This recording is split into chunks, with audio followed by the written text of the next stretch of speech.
Hello guys, তো আজকে আমি আপনাদেরকে দেখাবো আপনার ফোনটি কি নিরাপদ আছে কিনা। আপনি কিভাবে জানবেন আপনার ফোনটি কি নিরাপদ আছে কিনা, আপনার ফোনে কোনো ভাইরাস এবং কোনো ক্ষতিকারক সফটওয়্যার আছে কিনা, আপনার ফোনটি থেকে কেউ কি কোনো ইনফরমেশন নিয়ে যাচ্ছে কিনা, আপনি কিভাবে বুঝবেন।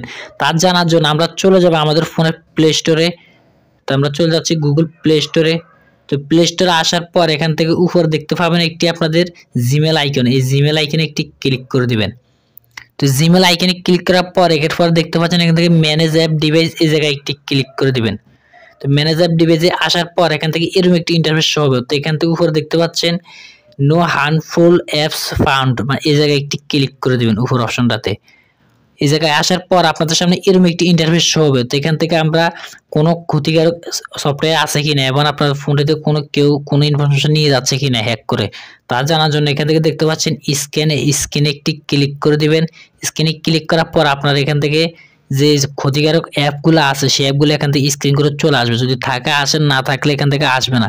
যদি থাকলে আসে তাহলে সেখান থেকে আপনারা অ্যাপসগুলো আপনার এখান থেকে আনইনস্টল করে দিবেন। তো অলরেডি দেখতে পাচ্ছেন আমাদের এখান থেকে কোনো অ্যাপ আসে নাই, এখান থেকে আমার ফোনে কোনো ক্ষতিকারক অ্যাপ নাই, তাই এখান থেকে নো দেখাচ্ছে, এখান থেকে আসে নাই। যদি আপনাদের থাকে তাহলে এখান থেকে স্ক্রিনে অ্যাপগুলো চলে আসবে। তো এখান থেকে আমাদের ফোনে 58টি দেখতে পাচ্ছেন, 58 প্লাস সফটওয়্যার এখান থেকে আমার ফোনে ইউজ হইতেছে তা বুঝাচ্ছে। এখান থেকে কিন্তু আমার ক্ষতিকার কোনো অ্যাপস নাই, তাই এখান থেকে দেখাচ্ছে না।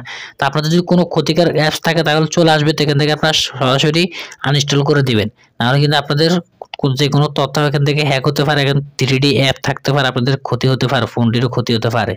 তো এখান থেকে আপনাদের ফোনটি সবসময় আপডেট দিয়ে রাখবে। তো এখান থেকে যদি আপনাদের সফটওয়্যার আপডেট চায় তাহলে এখান থেকে দ্বিতীয় সেটিং হলো আপনাদের ফোনের সফটওয়্যার যদি আপডেট চায় তাহলে ফোনটি এখান থেকে আপডেটে ক্লিক করে সেই সফটওয়্যারগুলো এখান থেকে আপনারা আপডেট দিয়ে দিবেন।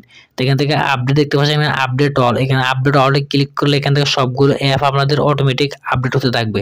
তো এখান থেকে আপডেট অল না দিয়ে আপনার এখান থেকে যে অ্যাপটি আপনাদের প্রয়োজন আপডেট দেওয়া সেই অ্যাপটি এখান থেকে আপনারা আপডেট দিয়ে দিবেন। আপডেট দিলে আপনাদের ফোনটিও ভালো থাকবে এবং সফটওয়্যারটি আপনাদের ভালো কাজ করবে। তো এখান থেকে আপডেট দিয়ে নিতে পারেন। তো এখান থেকে আজকের সেটিংগুলো এই পর্যন্ত। আপনাদের যদি একটু হলেও ভালো লাগে অবশ্যই আমাদের চ্যানেলটি সাবস্ক্রাইব করে দিবেন।